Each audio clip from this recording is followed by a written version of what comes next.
Now, to commemorate National Science Week and National Women's Month, the UKZN College of Agriculture, Engineering and Science honoured its female scientists through the Wonder Woman in Science Awards.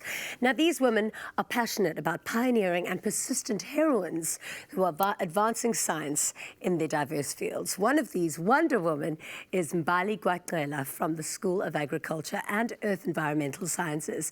Now, she accidentally ended up in the sciences, but says this field turned out to be bursting with possibilities. And of course, if you've got any questions for Mbali, please head on over to our socials and don't forget the hashtag Afternoon Express. Hi, welcome to the show. Hi, Jeannie. How are you? Firstly, a huge congratulations. Thank you. A Wonder Woman in Science. That is better than any other kind of Wonder Woman, actually. Yep.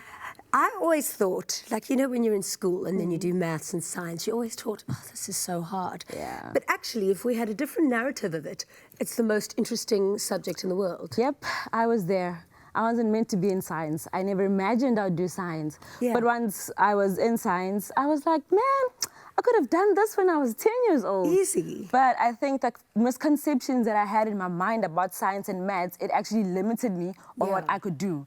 So now my motive is to really encourage other people, not just females, to actually pursue math and science, or not only math and science, but other subjects in general, and not to be so limited in what we imagine the difficulties might be in the future, but just to dive in there, When you say that you accidentally fell into the sciences, how did you?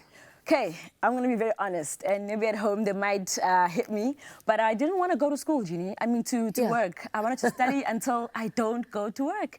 Because I just heard that people are really mean, and I'm not a mean person. So I just studied, and when I went to honours, I didn't know what I want to do. But all I knew is that and then that's how I did my postgrad into food security, and luckily to the agricultural side of life, and that's how I got into science, and I fell in love with it, and I don't want to go anywhere. And no, I'm sure. I want to know about a little bit of the work that you do that led you to winning the Wonder Woman in Science Prize. I actually have no idea, but this is such a great privilege because to me, being a Wonder Woman in Science means that finally I'm getting some recognition or a Nobel Peace Prize for being a scientific woman or in the field. And it's given to women who are actually making waves in the field of science. And I've been in university since 2007. Wow. And so I've been there and I do a lot of community outreach because I just want everyone to know and everyone to learn and everyone to be on some kind of a similar page about themselves, their bodies and their environments. And in my way, being in the food security side and agricultural sciences is a perfect opportunity for me to do so. So tell us about the work that you do. Yeah. The work that I do, okay, I'm a PhD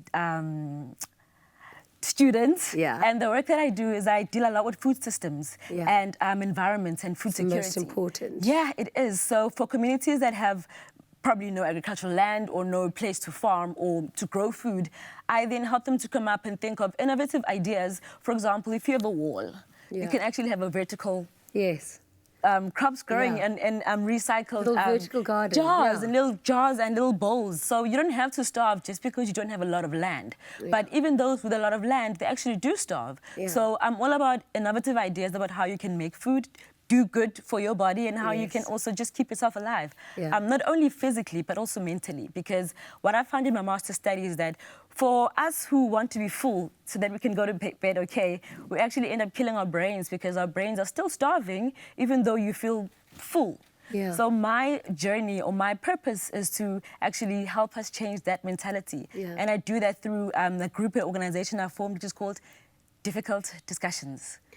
So we go to communities and we just gather the guys around, put our crates, beer crates upside down, and we just talk about food. And the last one was food and depression and mental health. Wow. How are you guys dealing with it? What does it mean? It is so important. Those conversations are so important to have because you are what you eat. You are, exactly. Oh, you've got to come back and tell us exactly what we are because of what we're eating. I would love to. Thank you so much for being here. Thank you for having me. Let's quickly see what our socials have to say. So we asked you if you've got any questions for Mbali, and Samuel Kelisiwe said, what do you love about your work? What do I love about my work? It's the impact that I have on people. People that I see every day or don't even see. The impact. I'm an action-based researcher. So if I can see you and I can see that you're actually doing what I'm advising you to do and you see a change, then for me that's satisfaction. That must be so rewarding. Do you go back to these communities and actually see that they've done the vertical gardens? I do. Oh, that's I just need a big SUV so I can go to where I can't go with my opi-kopi. But yeah, I do. Thank you for all of the work that so you much do. for having That's me. really important research that you do. I wish I could read your mind, like a book. You can. There's a lot of books about me in the libraries. Oh, and beautiful. online. Go online. Thank you.